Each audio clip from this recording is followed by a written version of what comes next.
Right, Johnny Davis live very, very early in the morning after a wonderful night here at the first HRH Doom v Stoner.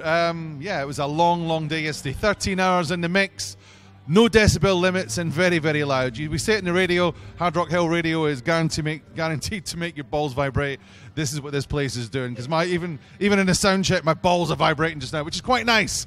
But it's early in the morning, we shouldn't really be talking to my balls. I should be talking to this gentleman. Please welcome Flynn from the Picturebooks. Hello, how you guys doing? My name is actually Finn, dude. Did I say Finn? You said Flynn. Did I? Yeah. Oh, fuck. It must be very early in the morning. Dude, same here, same here. Now, wait a minute. You're saying dude and hey man and things like that. You're meant to be German. What's the crack? Well, first of all, I'm from a small town called Gütersloh. Gütersloh is, a lot of Brits actually know Gütersloh because we have the second largest British military airport. So half of my town is British, and I grew up with all these British kids. And used to have a full-on British accent, I guess. But now you got an American one. Then, since I think 17 years or so, I've been going to the States, like California, on a yearly base. And since, I guess, 7 years or so, I call it my second home. My dad, he used to be a professional skateboarder in the 80s, so he lived there. And so, I don't know, man. I'm a mix of everything, and I just got their accent, I guess. You just sound like a dude, brother. Blimey, I could do a Brit. I could watch a tiny bit of... And I'm a wee bit Scottish, actually, but there you go. Well, actually, my parents are Canadian, but there you go. That's another long story, but won't get into that. But listen, before we even start talking about music, I hear you're a lover of bikes. Of what? Motorbikes. Oh, bikes. Yeah, of course. Yeah, totally. Yeah, that's what we do. Like, we build choppers and stuff, you know? Like, we've done this forever. I mean, it started out way back on, like, little Vespas and whatnot. But then... yeah, I don't know, like, choppers came in my life, and all of a sudden we were winning, like, contests building these things, and Harley Davidson got involved with the band and everything, and it's amazing, yeah. I've watched some of your videos, and there's really bike influence, which is what probably attracted us the first time when you played for us at Hard Rock Hill down in Pwllheli in North Wales, you know? But we ride as well. I'm a rider, yeah, so I'm a Harley boy, and we have our little chapter in Ibiza, and... Actually, one day you should come and play that, because we actually have a rock and roll holiday in Ibiza where we bring over 1,500 bikers for a week, and it's really good shit. You fancy a bit of that? Yeah, oh, I'd love to do something like that. We have a lot of friends over in Spain on bikes, you know. It's a good scene down there. Yeah, it's a great scene. So anyway, back to the music. First of all, from the bottom of our hearts, thank you very much for doing the rerouting and coming in at short notice to get in here.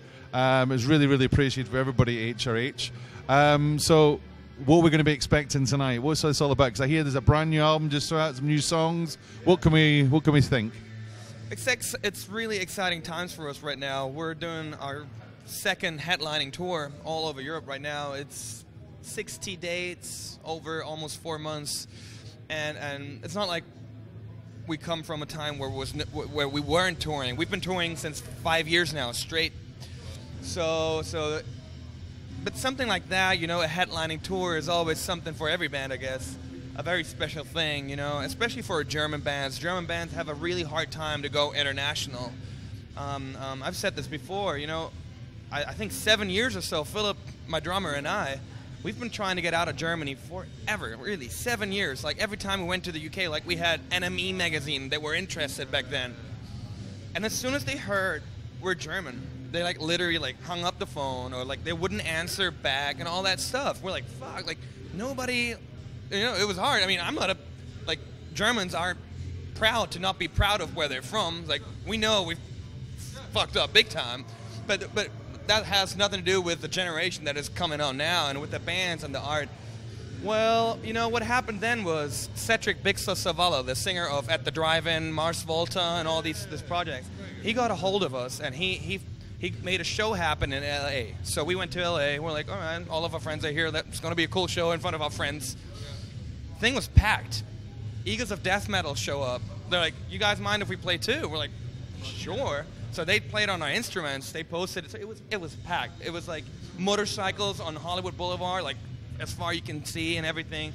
So after all these 7 years, we're finally playing outside of Germany. Overnight, we got an international label, international booking agency, international management, and that was 5 years ago. And ever since, we've been touring. So now I'm sitting here talking to English press, which I've always wanted, and Now you guys have to listen. Sorry, the German is talking now with an American accent. It's amazing, isn't it? That was a long answer. Listen, mate, I have the same thing. I'm from Canada, brought up in Scotland, live in Spain. You know, it's one of these things. You know, so we love a nice story here at HRH. You know, the important thing is you're touring, you're getting the recognition. It's looking to be a great show. Oh, man. What can we expect tonight? Like every day, we're going to give 110%, you know, and we've been doing this forever now that way. Like, we go to places with stages of this size usually, you know, and sometimes, you know, when we started, we had people, like 5 people in the audience, you know. What can you do? These people paid entrance fee. They wanted to see a rock show. So better give them everything you have and make sure that when you come back, they bring their friends, you know, word of mouth and all that stuff. And we've done that for a while now, and it works out. We're filling, like, we're selling clubs out now, and we have to go to the next bigger venue, which is unheard of for us, and it just means so much to us. So getting the chance from you guys to invite us in, you know, and we just came from Switzerland, actually, for this. It was a long drive. But getting the chance to do that, I mean, we'll give everything we have tonight. Do you know how many people are going to be out there tonight? No.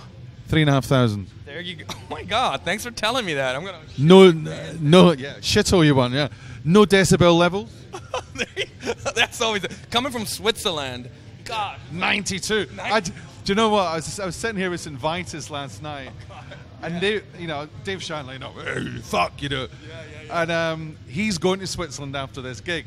And he's like, fucking hell, I've just come off this stage and my fucking balls are bouncing off the walls. And he said, I love it. Now I've got to go to Switzerland where you can, you know, sit and fart in the front row and everybody can hear you all over the place, you know. You know what, though? There's some good people down there, you know, it's a good scene. And what can they do? I mean, it's just rules of rules, man, you know. The good thing is, though, like the place that, like the last place we played at, it's like, you know, like a very left-wing oriented, like no police, no nothing, anarchy kind of thing. So they didn't care. We were just like blasting everything out of those speakers, and it was a great night, and people were just amazing. You know, I guess it's just like if you go to the major venues that, you know, they have all these restrictions and everything, which sucks. But I mean, talking about different things in the world, I mean, what's it like in Germany just now? I heard the recent elections not as clear-cut as everybody thought. Things are changing. What can you see over there? Like scene-wise, what is happening, or? Oh God, let's not talk politics now. I mean, we like to talk politics. I mean, yes, let's do, but I mean, what I think, and I don't want to get political, but what I think what is happening right now, it's a good time for music and art. You know, people are like, all right, let's do it. We got something to stand against that again. You know. There was a time where it was a little boring, you know? It was like, oh man, we're doing too good. And you can hear it in your music too. It was really boring. Everyone like just did everything sounded the same. And I think it's a little, you know, a little dangerous. It's the old story, mate. Politicians fuck up, music brings it back together again, you know? It's up to us now. I think back to all that Vietnam type, 60s time when it was all free love and everything's flowers and roses, isn't it, you know? And, well, you know? I would love, I mean, you know what? Here, I'm like Yugoslavian, Italian, German, grew up all over the world. My dad was in bands. I grew up in a tour bus. And what it all comes down to at the end of the day is we're all the fucking same, you know? We're all the same, and we should all smile. Yeah, open all those freaking borders and just like connect and do this together. What, mate? The world's such a miserable friggin' place nowadays. You feel like get up to people and say, for fuck's sake, man, smile and enjoy yourself. Exactly. That's why I love coming to these things and everybody's just having a great fucking time, you know? Yeah, I know. I totally agree. And, you know, the thing is with music, you know, like what we're doing right now here, what I'm going to do later on stage, and the 3,500 people in the audience, well, none of us has to do this. We don't have to be here. No. But you know why we're doing it? We're doing this because it doesn't sound very manly, but we're doing this because of love, and it's passion, and it's a great thing. It gives you a reason to wake up in the morning and do cool shit, and I think that's rad, and makes me wake up every day with a smile on my face. So why not? Sounds fucking great. So if I can ask you one more thing, have you got a message for all the HRH fans tonight? Do I have a message out there? Oh God, just I don't know. Enjoy yourself, go to concerts, and get shit-faced. Get mashed up. From Finn Flynn, a.k.a. German fucking American Yugoslav Italian dude, yeah? On a skateboard and a bike half the time. Who gives a fuck? We're all smiling, we're all enjoying ourselves. This is Johnny Davis at HRH TV with Finn himself in the picture books. Oh yeah!